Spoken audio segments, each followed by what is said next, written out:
онцлогтой хэрэг. 21 настай бүсгүй авто зогсоолд учир битүүлгээр амиа алдаж. Эцэг нь олон жилийн турш охиноо алдсан шаналлыг амсаж 20 гаруй жил тууштайгаар алуурчныг хайсан ч алуурчин хуулийн гадуур эрх дураараа явсаар байв. Хятад гаралтай нэрт мөрдөгчлөлийн хэргийн газрыг сэргээн босгож цустай хурууны хийгээр алуурчныг хуулийн өмнө авч иржээ. Энэ бол алдарт Ли мөрдөгчийн илрүүлсэн хэрэг 6 эцэг хүн. Ли мөрдөгчний хэргийг гайхалтай илрүүлдэг бөгөөд орчин үеийн Шерлок Холмс хэмээн алдаршиж гэмт хэрэгтнүүдийн эрлэг гэгддэг ба Америкийн түүхэнд нэгэн мужийн цагдаагийн газрын хамгийн өндөр албан тушаалд томилогдсон анхны хятад гаралтай хүн юм. Өнөөдөр бид хятад гаралтай алдарт Ли мөрдөгчийн хэрэг илрүүлсэн цувралыг үргэлжлүүлэн хүргэх болно. Америкийн Коннектикут муж бол Америкийн хамгийн шигүү хүн амтай хамгийн баян мужуудын нэг юм. Өнөөдрийн ярих энэ хэрэг Коннектикут мужийн 2 дахь том хот болох Нью Хейвенд гарсан байна. Дэлхийд алдартай Йелийн их сургууль энд байрладаг. 1973 оны Нью Хейвен хот маш хурдцтай, өдрөөс өдөрт шинжлэгдэн хөгжиж байсан бөгөөд олон худалдааны төвүүд үйлчлүүлэгчдтэй зориулан худалдан авалт хийхэд хялбар болгох үүднээс орон сууцны томоохон хорооллуудыг буулгаж олон давхар том авто зогсоолууд барьжээ. Темпл гудамж хөл хөдөлгөөн ихтэй. Энэ худалдааны төвийн хажууд мөн л ийм 10 давхар том зогсоол баригдсан байв. Хэдийгээр дэлгүүр хэсгээр ирж машинаа энд байрлуулах нь нэлээд тойруу зам туулах хэдий ч зогсоолын талбай хангалттай байдаг тул олон хүн машинаа энд байрлуулахыг илүүд үздэг байжээ.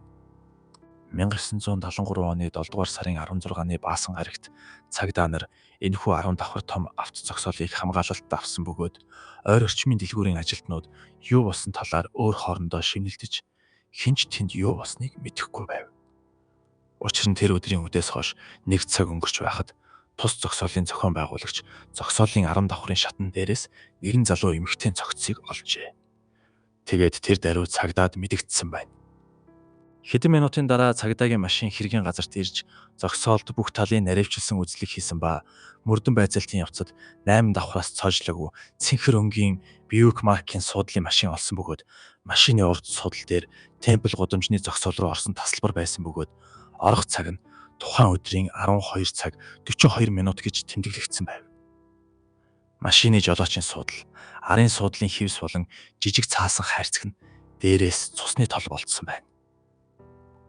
Мөн цус болсон цагаан дөхтөй олдсон бөгөөд машины хаалганы гадна талын бариул, хаалганы гадаргуу болон жолоочийн суудлын доод хэсгээс их хэмжээний цус илэрчээ. Газар дээр мөн хэд хэдэн тусал болон үсэрсэн цусны толб байв. Цагдаа нар хэргийн газарт маш олон зураг авч улмаар машины улсын дугаараар дамжуулан цэнхэр өнгийн Бьюик машины эзнийг олж тогтоожээ. Машины эзэн бол машин засварын газрын эзэн Жон хэмээх хүн байв. Түүний баталснаар амь өргөцсөн хүн бол түүний охин Пенни мөн байлаа. Эцгийнх нь хэлснээр бол 1973 оны 7 дугаар сарын 16-ны өдрийн 11 цагийн орчимд 21 настай Пенни гэр бүлийнхээ машиныг унаж Нью Хейвен хотын төв рүү явсан бөгөөд замдаа эцэг Жонныхаа машин засварын газарт ирсэн байна. Пенни аавдаа дэлгүүр орж гэртээ хэд хэдэн юм аавна гэж хэлээд хэсэг зур аавтайгаа юм ярьж байгаад дараа нь 11 цаг 30 минутын орчимд явжээ. Энэ нь Жонny охиноо харсан хамгийн сүүлчийн тохиолдол байв. Харин зогсоолын зохион байгуулагч Пеннигийн цогцыг олсон цаг бол үдээс хойш 1 цаг дөнгөж өнгөрч байх үе байлаа. Ааваас 11 цаг 30 минутын үед салснаас хойш үдээс хойш 1 цагт цогцсолд хүртэлх энэ 1 цаг хагасны хугацаанд Пенни юутай толгоров. 21 настай цэцэг шиг охиныг хэн хөнөөхийг хүсв. Цагдаа нар хэргийг үргэлжлүүлэн шалгах тусам тэдний хараанд нэгэн хүн өрцөн нь Пеннигийн салсан сүлд залуу Филипп байв. Цагдаа нар Пенни амьд ах уйда түүнтэй үргэлж тогтворгүй харилцаатай байсныг олж мэджээ. Филипп магадгүй хоёр хүний сайнтай муутай, хэрүүл уралтай харилцааг төвч чадлагүй Пеннитэй маргалдаж улмаар уурандаа түүнийг хөнөөсөн байх магадaltaй байв. Цагдаа нар шууд л Филиппийг тэргүүн зэргийн сэжигтнээр татаж түүний гэрт нэгжлэг хийжээ. Үнэхээр ч цагдаа нар Филиппийн гэрээс цусны толботой хайж олсон бөгөөд хайчны нэгэр нь хугархай байв. Гэвч цусны бүлгийн шинжилгээгээр хайчин дээрх цус Пеннигийн их биш болох нь тогтоогдож хэрэг мухардалд оров. Үүний дараа цагдаа нар авто зогсоолт хийсэн үзлэг болон эрен сурвалжилсны үр дүнд хэргийн газарт алуурчныг харсан байж болзошгүй 3 гэрчийг олжээ. Магадгүй тэд Филиппийг Пеннийг хөнөөсөн алуурчин мөн гэж таньж болох байв. Гэвч гурван гэрч маш бүдэг бадаг мэдээлэл өгчээ. Алуурчин нь магадгүй 30 настай, жижиг туранхай биетэй, жижиг сахалтай, хар бөгөөд урт үстэй. Гадны аялахтай цагаан арьст хүн гэв. Цагтаа нар эдгээр шинж тэмдэгтэй хүмүүсийг наривчлан шалгасан ч юу ч олсонгүй. Харин хэрэг үлдэх сэтэлтэй байж болох Филипп тэр үед хэргийн газарт байгаагүй гэдгээ төгс нотолж чадсан байна. Хэрэг гарах үед тэрээр өөрийн ресторанд тусалж байсныг олон хүн гэрчилсэн бөгөөд цагдаа нарт түүнийг сэжиглэх үндслэл байхгүй болж түүнийг сэжигтэн гэж үзэхгүй байхаас өөр аргагүй болов. Гэгээн цагаан өдрөөр олон нийтийн газар үзэсгэлэнтэй залуу бүс үед хэн ингэж харигсаар халдаж зүрхлэнэ вэ? Хэрэг дахин мухарталд орлоо. Цаг хугацаа өнгөрөхийн хэрээр цагдаа нар хэргийн мөрдөн байцаалтыг аажмаар зогсоосон ч Пеннигийн эцэг Жон охиндоо шудраг ёсыг тогтоолгохоос хизээж бууж өгөөгүй бөгөөд тэрээр хамаг хөрөмтлөлөө зарцуулж тэр байтугай гэрийнхээ үл хөдлөх хөрөнгийг зарж сонинд бүтэн нүүр зарлал нийтлүүлж байв. Гэвч цаг хугацаа өнгөрөх тусам Жон сонины жижигхэн болонд л зар өгөх боломжтой болсон ч алуурчны ямар ч сэжүүр олдсонгүй. Эцгийн шаргуу ирэл хайгуул сонины зар дээр хизээч өөрчлөгдөөгүй үгс бол өнөөдөр миний охин Пенни алагдсны тэтгэх өдөр алуурчин олдсонгүй. Хэрв хэн нэгэн ямар нэгэн мэдээлэл өгвөл би танд өндөр шагнал өгөх болно гэсэн үг байв. Ингэж явсаар нэг л мэтгэд 16 жил өнгөрч энэ хэрэг аль хэдийн илрүүлэх боломжгүй хуучин хэрэг болон хувирчээ. 16 жилийн турш эцэг Жон үннийг олох гэсэн шаргуу тэмцэл мөн хэргийн мөрдөн байцаалтын явцад олон нийт шүүмжлэлтэй хандж ирсээр байсан ба энэ хэрэгт олон нийт анхаарлаа хандуусаар байв. Цагдаа нар нийгмийн шахалт дарамтнаас болж илүү өргөн хүрээний мөрдөн шалгах ажиллагаа явуулсан боловч юу ч олсонгүй. Пеннигийн эцэг Жон 16 жилийн турш өдөр бүр охиноо алдсан шаналл болон алуурчин хуулийн гадуур эрх чөлөөтэй явааг төвчж чадахгүй байсан нь түүний үлдсэн амьдралын цорын ганц зорилго нь охиныг нь хөнөөсөн жинхэнэ алуурчныг олгуулсан байлаа. Жон цаг үргэлж алуурчин гарч ирэх өдрийг хүлээж байсан ба ингээд өдрөөс өдөрт жилээс жилд хүлээж байсан нь түүнийг элсэн цөлд алхаж буй цангасан хүн мэт харагдуулж байв. Эцэст нь Жон сүүлийн байж болох найдвараа олж харсан ба энэ найдвар нь хятад гаралтай алдарт лим мөрдөгч байлаа. Жон олон хүнтэй холбогдсны эцэст арай хийж лим мөрдөгчтэй холбоо тогтоож чадсан байна. Лим мөрдөгч хэргийн нөхцөл байдалтай танилцж ийм олон жил болсон хуучин хэргийг илрүүлэх нь үнэхээр маш хэцүү гэдгийг мэдж байсан ч Жоны охиноо гэсэн эцгийн хайр мэдрэгдэж байсан тул энэ хэргийг авахар шийджээ. Лим мөрдөгч шууд бага бүрдүүлж гэмт хэрэг гарсан анхны газар болох авто цогцоолд буцаж очин хэргийн газрыг дахин сэргээн босгож шинжилгээ хийж эхлэв. Тэд энэ хэрэгт цугларсан бүх эд мөрийн баримтыг дахин нягтлж хэргийн газрын булан тохой бүрийг наривчлан сэргээж Пенни авто цогцоолд алагдсан бүх үйл явцыг аль болох боддоор харуулахыг зоржээ. Лим мөрдөгч хэргийн мэдээлэл болон нотлох баримтуудыг нэгтгэн нэгэн жагсаалт гаргав. Хэргийн газраас олдсон хэд хэдэн тусал цус болон үсэрсэн цусны толб нь 8 давхарт байх цэнхэр бьюк машины хажуугаас эхлэн шатны хонгил руу чиглэн дэшилж 9-10 давхар руу үргэлжилсэн байв. Пеннигийн унсан 10 давхрын шатны хонгил хүртэл цус үргэлжилжээ. 7 давхрын цементийн шалан дээрээс цустай машины түлхүүр олдсон бөгөөд түлхүүрээс холгүй газар цусны толботой цагаан өнгийн эрэгтэй хүний нусны алчуур олдсон байна. Түнчлэн олон тооны бүдэг бадаг гутлын мөр, хурууны хээ, мөн хид хідэн тусал цус олдсон нь 10 давхраас доош 5 давхрын шатны хонгил хүртэл үргэлжилсэн байв. Лим мөрдөгч машин дээрх цусны толгонд цусны бүлгийн шинжилгээ хийснээр машин дээрх цус нь 21 настай Пеннигийн 2 дугаар бүлгийн цус бол алуурчных 1 дугаар бүлгийн цус болохыг тогтоов. Зогсоолдох цусны ул мөрийн хувьд эдгээр тусал цус нь дээрээс доошо чиглэл тусаж үүссэн бөгөөд 1 дугаар бүлгийн цус байсан нь алуурчин хөдөлж байх үед түүний биеийн зүүн хэсгээс цус гарч байсныг илтгэж байв. Үүний дараа Лим мөрдөгч 10 давхраас Пеннигийн бүлгийн цусыг олсон бөгөөд 9 давхраас 10 давхар хүртэлх туссан цус болон үсэрсэн цусны толгоноос үзэхэд алуурчин Пенни 2 9 давхрын зогсоолд ноцолдсон бөгөөд Пенни алуурчны 100 гарыг зүссэн гэж дүгнжээ. Лим мөрдөгч хэргийн мэдээлэл болон нотлох баримтыг нэгтгэн нэгэн үндэслэлтэй дүгнэлт гаргажээ.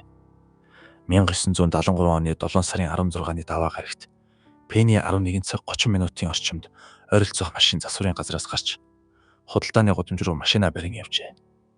Тэнд машин тавихад хэцүү байсан тул Пенни темпл гудамжинд байрлах 10 давхар том авто зогсоолд машинаа байрлуулсан байна.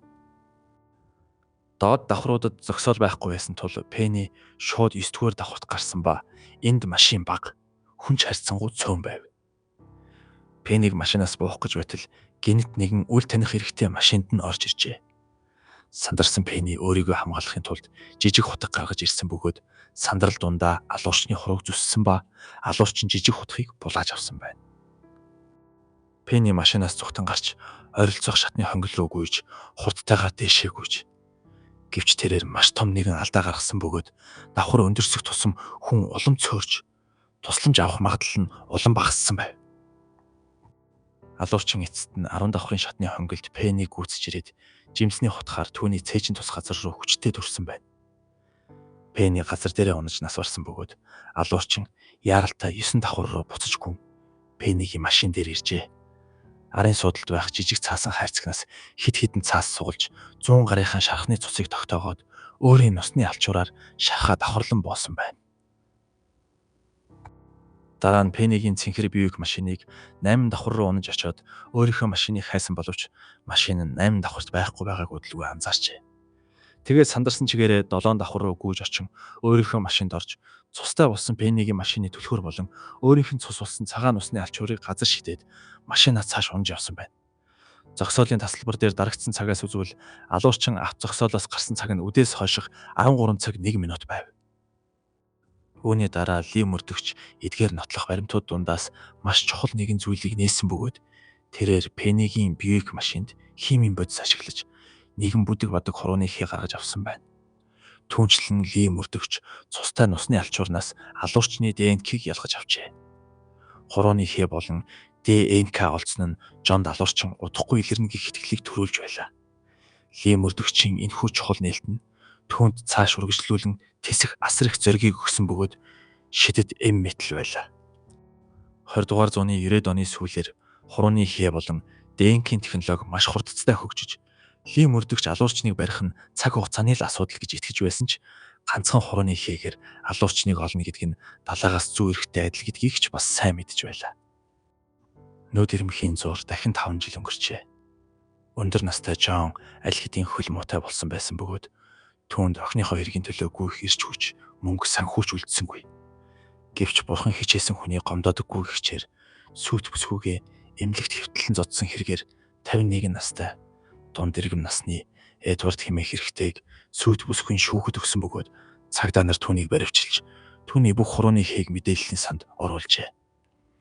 Энэхүү хурууны хээг харьцуулан шалгах үед түүний хурууны хээ нь Пеннигийн цэнхэр Бьюик машинаас олдсон цаасан хайрцаг дээрх хурууны хээтэй яг таарч байгаа нь тогтоогджээ.